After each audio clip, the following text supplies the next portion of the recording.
अगर किसी भी इक्वेशन को चेक करना हो कि क्या ये रेसिप्रोकल इक्वेशन है या नहीं, तो हमें सबसे पहले ये काम करना होगा कि जो भी वेरिएबल इसमें शामिल है, जैसे इसमें x अगर वेरिएबल शामिल है तो इसे रिप्लेस करेंगे जी इसके मल्टीप्लिकेटिव इन्वर्स के साथ, यानी या रेसिप्रोकल भी मैं कह सकता हूँ। इसी तरह अगर x पावर 5 होगा तो ये रिप्लेस हो जाएगा जी 1/x पावर 5 से, और फिर उसके बाद इक्वेशन को चेक किया जाता है कि क्या वाकई इसको यानी तो सिंप्लीफाई करें और ये दोबारा वही इक्वेशन आ जाए, तो तब हम कहेंगे कि ये रेसिप्रोकल इक्वेशन है, ठीक। और अगर नहीं जवाब आएगा तो फिर ये रेसिप्रोकल इक्वेशन नहीं होगी। चलें जी चेक करते हैं इस इक्वेशन को, क्या ये रेसिप्रोकल इक्वेशन है या नहीं। तो फर्स्ट टर्म को जब हम रिप्लेस करेंगे जी, तो यहाँ पर इसका रेसिप्रोकल आएगा x पावर 5 का 1/x पावर 5। इसी तरह यहाँ पे हो जाएगा 5/x पावर 4, यहाँ पे आ जाएगा जी 14/x क्यूब, और यहाँ पे आ जाएगा जी 14/x स्क्वायर, यहाँ पे आ जाएगा 5/x, और यहाँ पे रह जाएगा जी 2 इक्वल टू 0।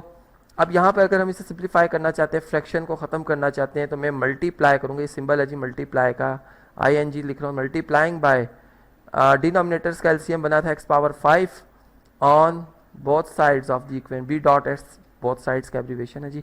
तो ये चलें जी, इसको जब मल्टीप्लाई करेंगे, नहीं हर टर्म x पावर 5 से मल्टीप्लाई हो रही है, यहाँ ये भी मल्टीप्लाई होगी, इसी तरह यहाँ भी। फिर लॉ ऑफ एक्सपोनेंट्स की बेस पर जो हम क्वेश्चन फॉर्म जानते ही हैं कि पावर्स जो हैं वो क्या हो जाती है जी, सब्ट्रैक्ट हो जाती है जब डिवाइड हो रहे होते हैं, तो यहाँ भी।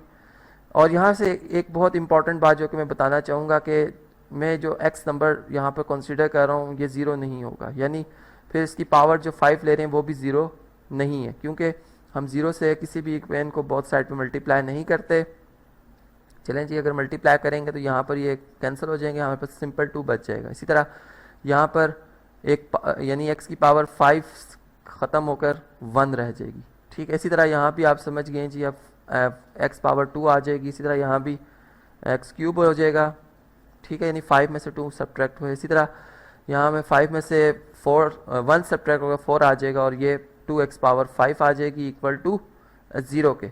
अब अगर मैं इस इक्वेशन को दोबारा डिसेंडिंग ऑर्डर में लिखता हूँ तो हम देखते हैं जी क्या बनती है इक्वेशन। सबसे पहले हायर एक्सपोनेंट वाली टर्म लिखेंगे, उसके बाद फिर उससे बाद में आने वाली x पावर 4, फिर 14x क्यूब आएगा, फिर -14x स्क्वायर आ जाएगा, फिर हमारे पास -5x, और लास्ट में +2 इक्वल टू 0। अब आप देखें कि जो इक्वेशन 1 थी और जो इक्वेशन 2 है इनमें कोई फ़र्क नहीं रहा, यानी वापस वही इक्वेशन बन गई। इसका मतलब है कि ये जो हमारी गिवन इक्वेशन है ये रेसिप्रोकल इक्वेशन है।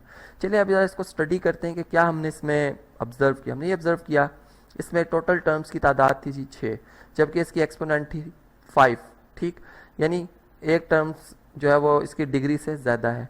दूसरी बात कि इसके अगर कोफिशिएंट्स को अगर हम देखें तो x पावर 5 का 2 है और लास्ट टर्म भी 2 है विद सेम साइन, और इसका सेकंड लास्ट टर्म जो है अगर -5 इसका कोफिशिएंट है तो फिर सेकंड टर्म का कोफिशिएंट भी -5 है, यानी इनमें कुछ इसी तरह अगर आप इन दो टर्म्स को देखें तो ये भी बिल्कुल इनके कोफिशिएंट सेम है। तब भी जो है इस टाइप की अगर हम इक्वेशन बनाएंगे तो वो लाजमी रेसिप्रोकल इक्वेशन होगी। चले मैं एक इक्वेशन इसी तरह एक जनरल फॉर्म में बनाता हूँ, यानी फिर हमारे पास अगर कोई भी डिग्री हो, मैं चले 4 डिग्री के हिसाब से बात कर लेता हूँ कि अगर मेरे पास जनरल फॉर्म में मैं इस इक्वेशन को देखना चाहूँ रेसिप्रोकल इक्वेशन को, तो कैसे मैं इसे लिख सकता हूँ।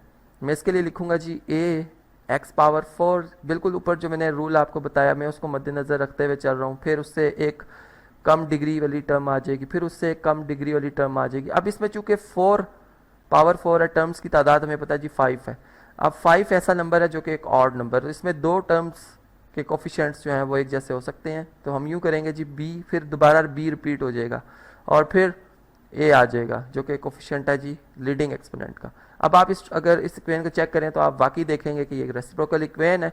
अब अगर आपको ये बात मालूम होगी है कि ये इक्वेशन कैसे चेक होती है जी रेसिप्रोकल इक्वेशन, और जब आप ये सेटिस्फाई कर लेते तो अब इसको हम कैसे सॉल्व करेंगे, क्या इसके फैक्टर बन सकते हैं। तो इसके लिए एक टेक्निक है कि पावर 4 होने की वजह से, इवन नंबर होने की वजह से मैं इसे इसके हाफ से, यानी अगर इसकी पावर 4 है तो मैं डिवाइड करूंगा इसको x स्क्वायर से। यहाँ पे ये बात याद रहे कि x जो है वो 0 के इक्वल नहीं है on both sides of the equation. और जब मैं बोथ साइड पे डिवाइड करूंगा, यानी ये टर्म भी x स्क्वायर से डिवाइड होगी, ये टर्म भी x स्क्वायर से, ये भी x स्क्वायर से, हर टर्म को हम x स्क्वायर से डिवाइड करेंगे, यहाँ भी और यहाँ भी।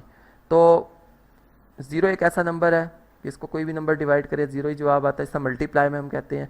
इसी तरह यहाँ पर ax² रह जाएगा, यहाँ पर रह जाएगा जी bx, यहाँ पे रह जाएगा c, यहाँ पे रह जाएगा b/x और यहाँ पर a/x²।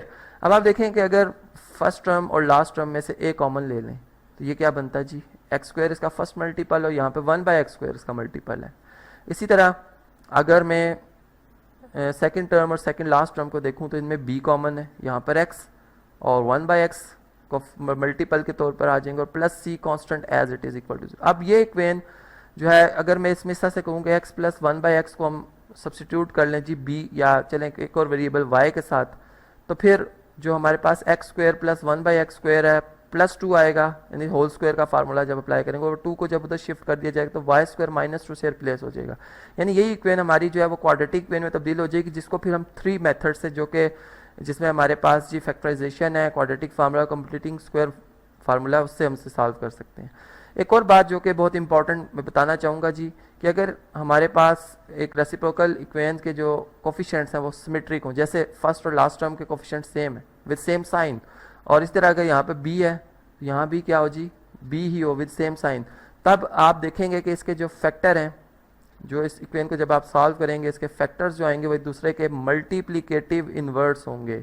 यानी अगर एक, मैं यूँ बात करता हूँ जी, अगर एक जो है हमारे पास जवाब -1 आ रहा है, एक फैक्टर -1 आ रहा है, तो दूसरा भी क्या आएगा जी, -1 आएगा। चूंकि -1 को अगर -1 से मल्टीप्लाई करें तो आंसर क्या आता है, 1। इसी तरह आप ये बात ऑब्जर्व करेंगे कि आप जो फैक्टर्स निकाल रहे हैं एक दूसरे के क्या हैं जी, मल्टीप्लिकेटिव इन्वर्सेस हैं।